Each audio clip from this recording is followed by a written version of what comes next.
Hello everyone, welcome back to my channel. I hope you always stay healthy, and thanks for watching this channel. Today we will talk about how to make Iran's generals cry. Give Israel B-52 bombers. Israel has most of what it needs from the United States. In several areas, the technical capabilities of the IDF exceed those of the US military. But in some areas the Israelis could take more advantage of US technology, especially if strategic necessity and financial reality came together in more productive ways. With only a few notable exceptions, Israel can buy whatever it wants from the United States, generally on very generous terms associated. Notwithstanding the availability of weapons, however, Israel must still make careful decisions regarding how to spend money. Consequently, Israel can't have quite everything that it would like, despite the continued good relationship with the United States and its arms industry. Here are a few US military systems that the Israelis could use. Littoral combat ship.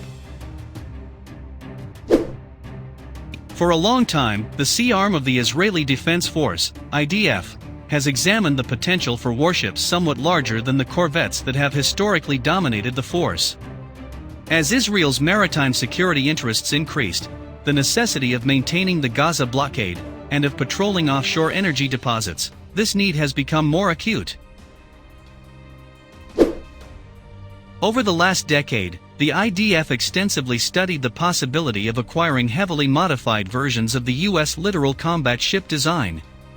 These would have had significantly different features, mainly making them less modular and more self-sufficient than their American cousins.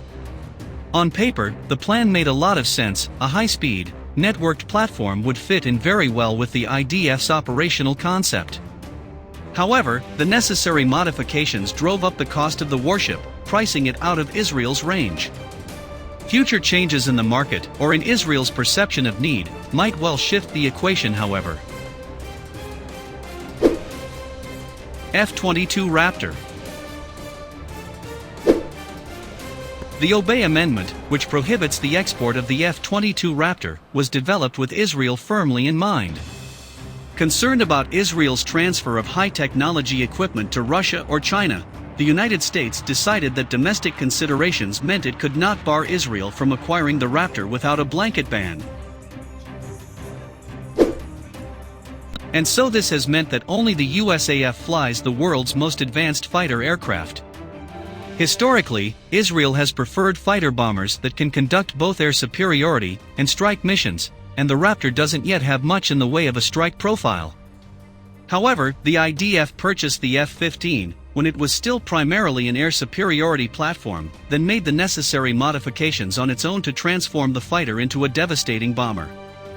The F-22, which otherwise serves Israel's air superiority needs nicely, might have gone through a similar process. Long-range strike bomber. Setting aside the periodic nonsense about Israel acquiring American B-52s, the long-term standoff with Iran has demonstrated that Israel really could use a plausible long-range strike option.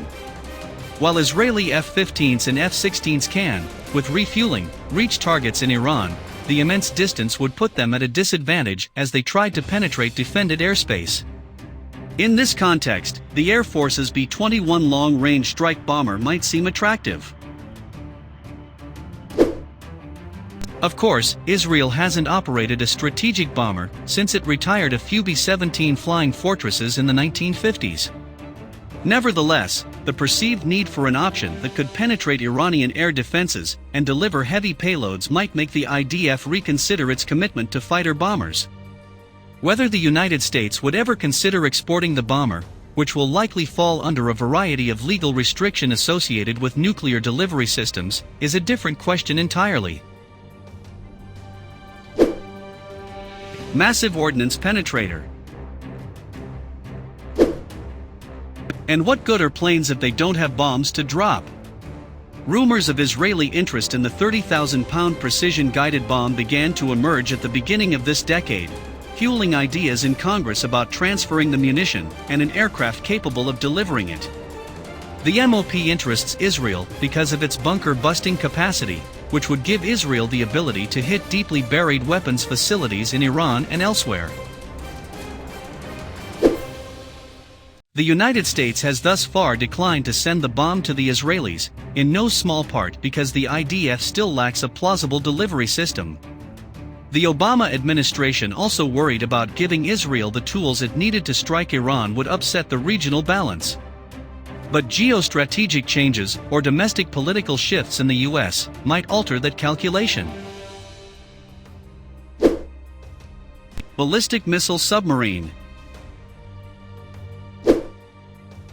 Israel's submarine force teeters on the very edge of presenting a plausible deterrent. The IDF submarine arm has done excellent work with its group of transferred Dolphin-class subs. However, diesel-electric submarines carrying long-range cruise missiles simply cannot match the performance, endurance, or security of nuclear boats. This is not to say that Israel needs, or could use, something analogous to the Ohio-class ballistic missile submarine. However, a more modest boat with a smaller number of missiles of limited range could indeed prove very useful to Israel's efforts to create a robust second strike capability. A flotilla of 4 such boats would provide a nearly invulnerable retaliatory capacity. Israel has most of what it needs from the United States. In several areas, the technical capabilities of the IDF exceed those of the US military. But in some areas the Israelis could take more advantage of US technology, especially if strategic necessity and financial reality came together in more productive ways. Given the dynamism of Israel's economy, the IDF may have the chance to avail itself of some of these opportunities in the near future. So that is it guys for my today's news video. I hope you enjoy it, so be sure to subscribe and don't forget to click on the ring button so you will not miss any notification when I upload a new video. Thank you very much for watching and I will see you in my next video. Bye.